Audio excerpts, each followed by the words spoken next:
Alright, I guess I should make a quick video about UItras, supers, text stackings, whatnot.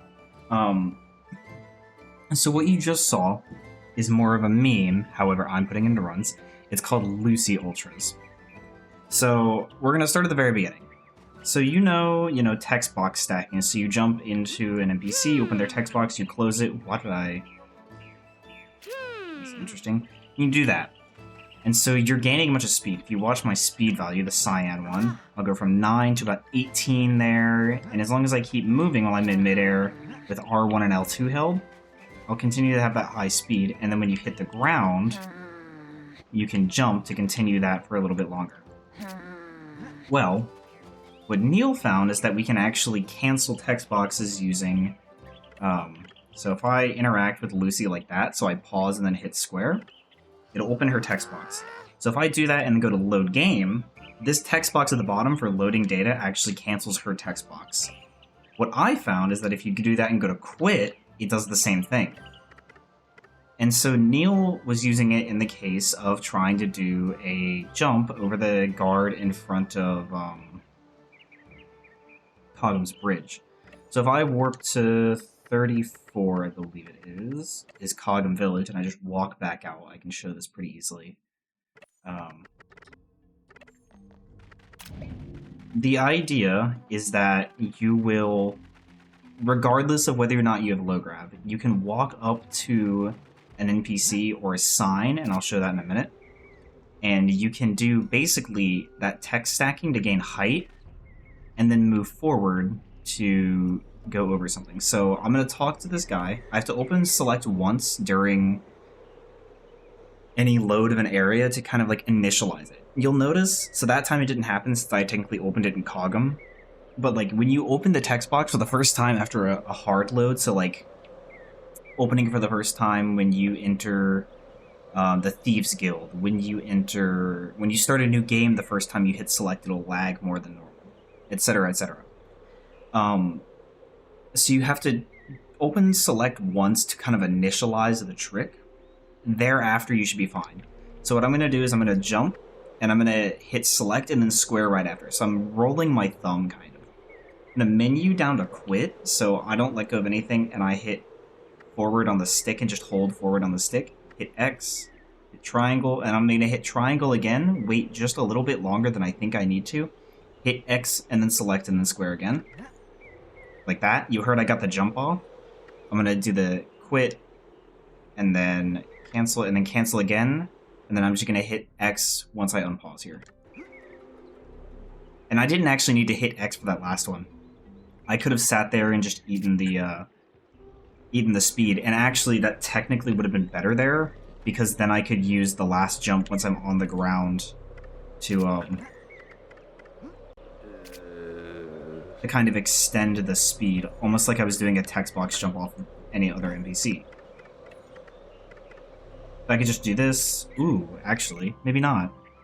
I also didn't mean to come back here. But apparently that wall is really high, so ignore that. But for Lucy, what I found, which Neil and I tried doing... not like that. We tried doing it like... I gotta do it right.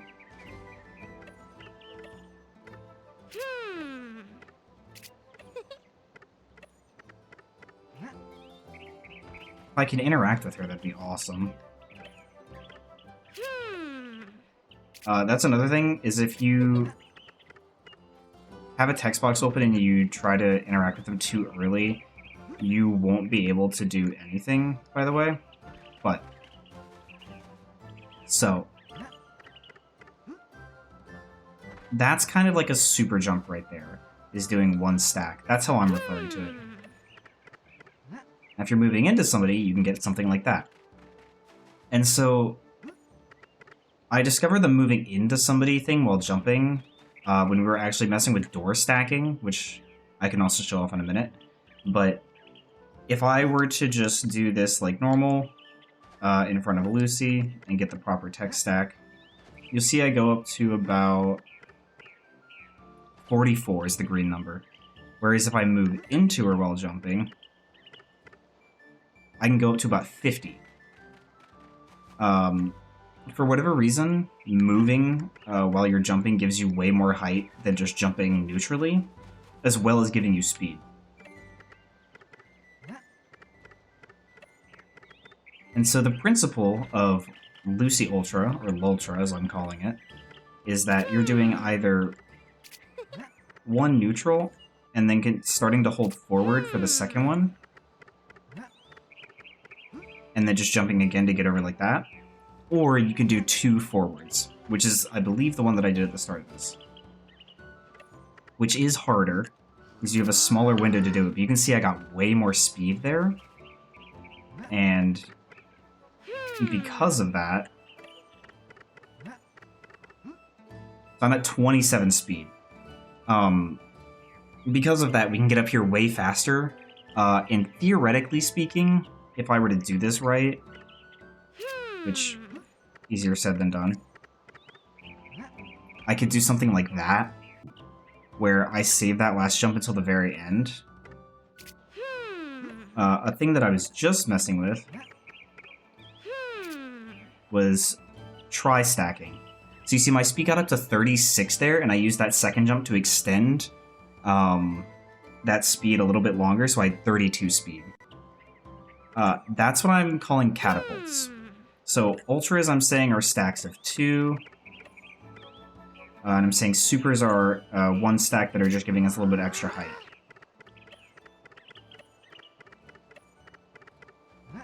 You saw there, a lot of those didn't reset my jump. It's because I was not hitting square early enough to interact with Lucy's text box. That first jump there, I was too far back from her. So it's definitely something that takes a little bit of time to get used to. But yeah, this is a thing we can do. Now, I will say, UItra is very hard. It is faster than running over to the side over here and jumping up this ledge. To give you a point of reference, I was running some yoke runs today, and my gold for getting into Meridel with the Arbendis route, with getting up at the ledge here, is about 3 minutes and 20 and a half seconds. Today alone, implementing UItras, I got down to a 3:16.5. That is a flat 4 seconds faster, which is ridiculously fast. So, and that was doing it with, we're starting about here on a new game, like this, so I'm just going like this. Like that. That's all I was doing for it. UItra is very hard. That doesn't mean, however, that you can't implement the supers like that into places. Now, it's not going to work here, but as we're exploring more things, we might be able to find an implementation of it. As of right now, we're still theorizing of places we can put it in Hundo, or Hundo or all bosses, or literally anything. But one that I found that was kind of interesting was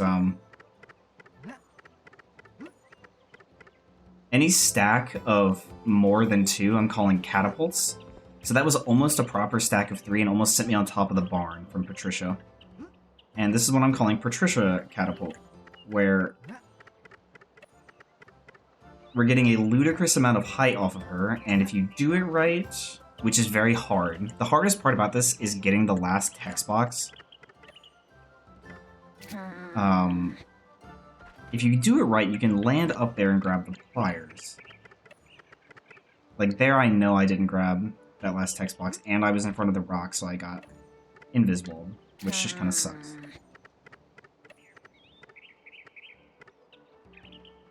And sometimes it's pretty hard to get that first text box, too. Oh, like that was very close, but I still hit the side of the rock, and then I hit the top of the barn. You get the idea there. The other one we can do is from Hubert. Oh, I was a little misangled, but you can clip just barely through the top of the barn there and grab that. There you go. Just like that. It is hard, and that is very dependent on where Hubert is standing. Mom is not as important as to where she's standing. But let's say Hubert's over here. You can still do something like that. I wasn't supposed to open that second text box, but you can regardless, and you can just do that. You can clip straight to the bottom of this. We can't get up from here, unfortunately, that I know of. But that's just a handful of examples that we can use right now. LULtra is the only one that's implemented that I can think of. But it does take some timing. So again, I'll go over this again. But the inputs are select once and then triangle to kind of initialize the select menu. And then you'll jump, select, and square right after. So there I was late on my X. And you're holding L2 and R1 this whole time. You hit up, you can either use the D-pad or the stick for that. Hit X to open the quit menu. Hit triangle to close it. And then hit triangle again, and then we're going to do X select square again, just after a small delay. There I was a little late, so let me go try that first part again. So, X select square, up, X, triangle, triangle, X select square. You heard I got the jump there. And then you're going to hit up again, you're going to hit X, you're going to hit triangle, you're going to hit triangle again, and then you're going to hit X. Boom. It is a lot. The basis of the tricks is jump, so X select square, and then going down to quit, hitting X, hitting triangle again, and then jumping. That will be enough to get you something. And if you go into Lucy moving, for example, so like those, I was just doing flat, like neutrals. Come on. You see I'm starting with 9 speed, which is the same as a regular jump, I just have more height. If I go into Lucy moving, I can get up to about 18 speed consistently. Now, the other things I was mentioning is that we can do door stacking or text stacking. This is a thing Neil found where we can actually turn around and interact with this door. We have to interact with it first, but if you open the consumable menu and hold square and never let go of square, you can just infinitely open the up menu and it will auto interact with the door. So if I just hold L2 and R1 and then jump, I can just do that. And if I do 4 of these neutral, you can just walk through the wall, turn around, boom. Here's where we need to go to enter collapse. Now, the alternative to that is if you like murdering your fingers, you can interact with the door and then continue moving forward into the door, or any direction actually, and do it in 3, because you're getting that increased height from moving in a direction. And then this is the same. That is, I believe my timing came out to 8 or 10 seconds faster than No Cloak, than No Cloak's current entry, and is a little bit faster for Yes Cloak. Even if you don't have to reset glitches on the bed. Now, that's great and all. The other place we can do this is in the Act 1, or the Act 2 Endless Staircase. This is ESS, or Endless Staircase Skip. So we're going to apply the same principle. The thing is, we're going to want to go to the left side, and way, way, way above us, up about here, there is an invisible ledge that we can grab. And so the principle here is, the easy way to do it, is to do with holding forward, or to the side or whatever. You're going to do that text stacking on the door and continue jumping. You're going to do about 4 of them, and then you're going to let go of L2 after you jump for the last time, and that's going to put you into a ledge grab state. You're going to be able to grab that ledge, and then you're going to turn around towards the staircase that's currently behind me. It should look like this. So here we are. So I turned my camera around during this. Now, this is where it gets confusing. I'm going to keep holding L2 to have control in air, but I'm going to start falling really fast. I believe I got that correct. Depending on where, if you get a jump before you grab the ledge, you can either be high grab or low grab, but regardless.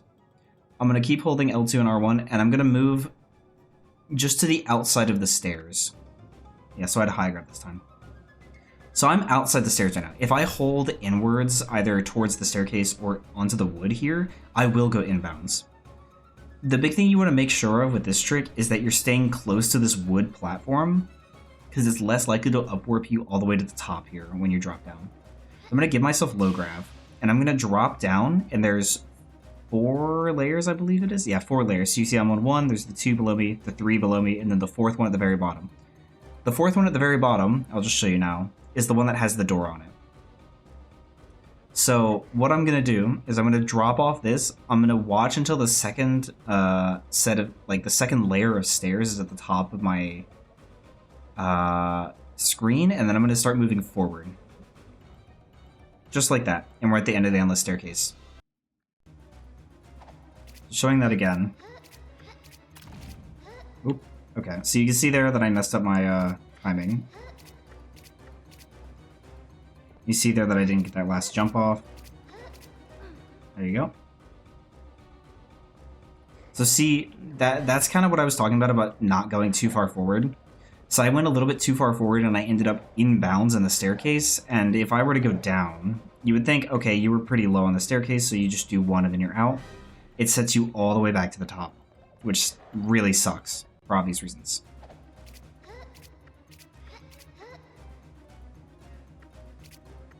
A similar thing will happen. So let's say I try to go on the side where the door is. You can interact with the door from out here. The problem is that it's way easier to upwarp here onto the other layers. So I typically don't go for it, and it's about a second slower to do it like this. Stay on the outside here, and then go just like that. It is hard. The alternative to doing this, that isn't just running through the stairs, is not getting that ledge grab, but that means you're going at it a little bit more blind. The problem is that doing this is also harder to set up because your text stacks have to be very, very consistent. You have to be doing them fast, and if you're not doing them fast enough, you're not going to get enough height to get over this wall. You can see a lot of those I'm only getting over the wall at the very end there. Whee. And you can see there I started moving forward too early, so I got upwarped. A similar thing can happen if you move forward too late. Let's say I go over to the side a little bit, and I try to do this. You can see I'm getting upwarped pretty aggressively. Let me get myself low grab.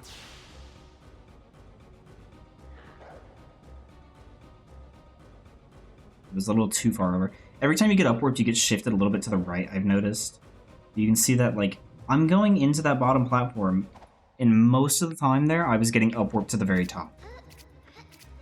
The only thing that I found that makes it easier is staying close to this first platform, and you can usually just walk right into it. I don't know why it's less likely to upwarp you here. That's all that I know. So that's ESS in Act 2. We cannot do this in Act 3 because the endless staircase door remains unlocked for some reason, even after we come into it. So you could always just go back to the library. Again, I don't know why, but we can. So instead, in Act 3, so at this point in Act 3, normally we would be Roberta anyway.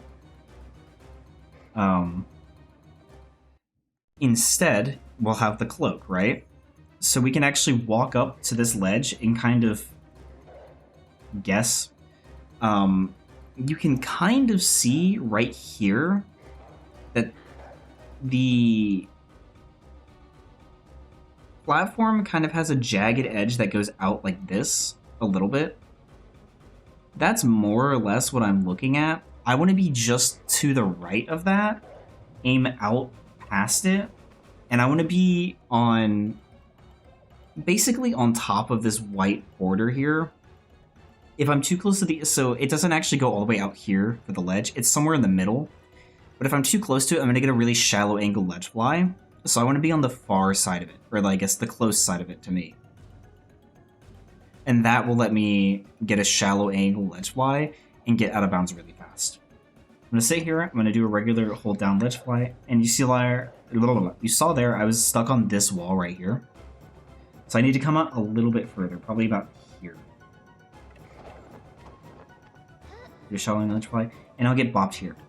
And here, I don't really look like I'm out of bounds, but I'm just barely on the edge. And so what I'm going to do is I'm going to hold L2, I'm going to let go, and I'm just going to hit left as soon as I start falling past a couple of them. Boom. That one will do for Yoke in Act 3. Now, the problem with that one, if I can open my timer real quick, is that you have much less time to get that down to be faster.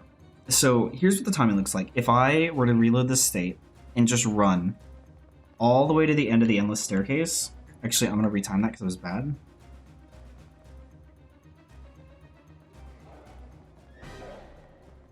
Just like normal,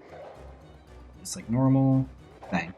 It's like an 8.9. So let's say on average about 9 seconds to run it in Act 3 because we have potion the whole time. Now, Act 2 is a different story. Our potion runs out part of the way through, and I've timed one of my PBs with about where it runs out on average, and it comes out to about 11.95. And even just walking like that with Mirka speed is still faster than our flat walking speed or running speed without Mirka speed. So just take into account it's about 11 to 12 seconds. For Act 2, doing the door jump, if I actually do this properly.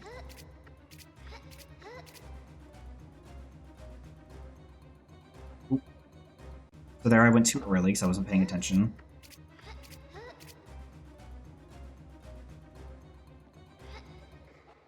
About 7.14. That's about 4 seconds faster. And in fact, you can go much faster than that.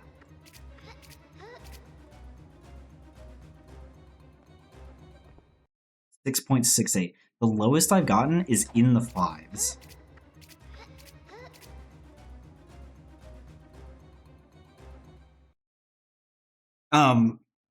Yeah, so that is a good 5 seconds faster, maybe 5.5 even.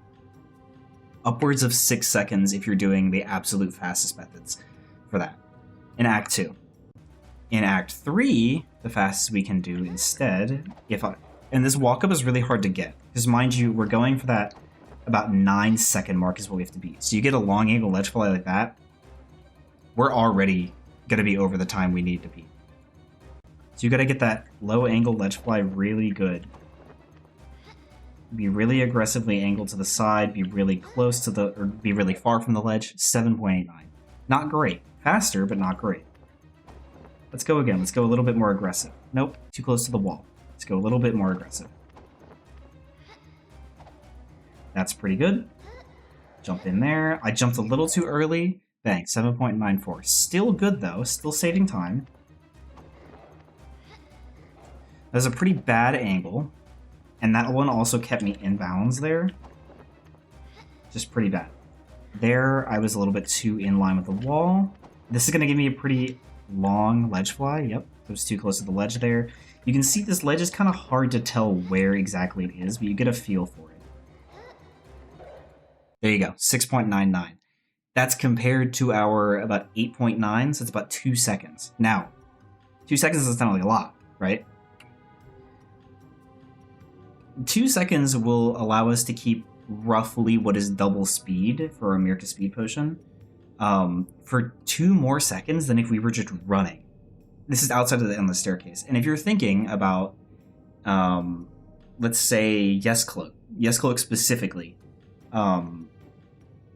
Act 3, we're popping a potion right after we kill the sisters when we're in Fairyland, and it runs out just after the buttons end and the puzzle. And so we have to either pop another potion or take the time loss by running there, which is over 2.5 seconds, which means it's better for us to pop a potion and have that extra dupe. Doing this efficiently can allow us to cut a dupe here, which saves 2.5 seconds on top of saving those 2 seconds, because then we lose less than that 2.5 seconds, if any at all, running without speed or even just thrusting into the trigger for Act 4. So really, this ledge fly has the potential to save a ton of time in things like Cloaked, in all bosses. Even Hondo it can save a little bit of time. But look at how fast that was. I landed on the edge there, and I still almost got faster than last time. You can get some really good ledge flies with this. This one's going to be pretty far out. So these are things to practice and look into. got turned around there. That was unlucky. I'm gonna see if I can get one more good one just while saying a few things. Remember that if you are doing these tricks, these are very hard tricks. These are endgame level tricks that will probably hurt your hands if you're not taking care of your hands, if you're holding your controller too tight, if you're practicing them for too long. I will say, for sure, like, I really make sure that I'm not death gripping my controller and things like that. Practicing these tricks for a couple hours on end when I first was, like, messing with them was hurting my hands. Pay attention to what your hands are telling you. That is when I decided to stop, and I came back to it later. These things are no joke, and your hands are with you forever, okay? Take care of them. Don't just throw them away because you want to do a funny trick that's fast. You only get one set. I'll try a couple more times here. This is really just more so to get people a little bit of an update on what we're doing with the routes, whether you're involved or not. But we are making some progress. Between the time save in Act 1 at the very beginning of the run, it was like 6.3 seconds. Between the time save at the very beginning of the run, the ESS in Act 2 and the ESS in Act 3, which are, let's say, 5 and 3 seconds respectively, so that's another 8 seconds. Based on the gold from Act 1, I'm saving another 4 seconds, so let's say it's 12 seconds. Not to mention we can theoretically cut another potion in Act 2, which is another 2.5 seconds, so we're taking 10.5 seconds. We're talking bringing Yes Cloak down to about 3 minutes or 30 minutes and 9.5 seconds for my Summa Best, just ripping just that, not including the fact that I have Illisen's time save, that I have re-entering castle time save. Like, we're getting incredibly close to cracking the 30-minute time on Yes Cloak. So keep tuned. Throw out ideas in the Discord. Like, let us know anything you can think of at all. We want all of it. And yeah, I'll see y'all guys later. Adios.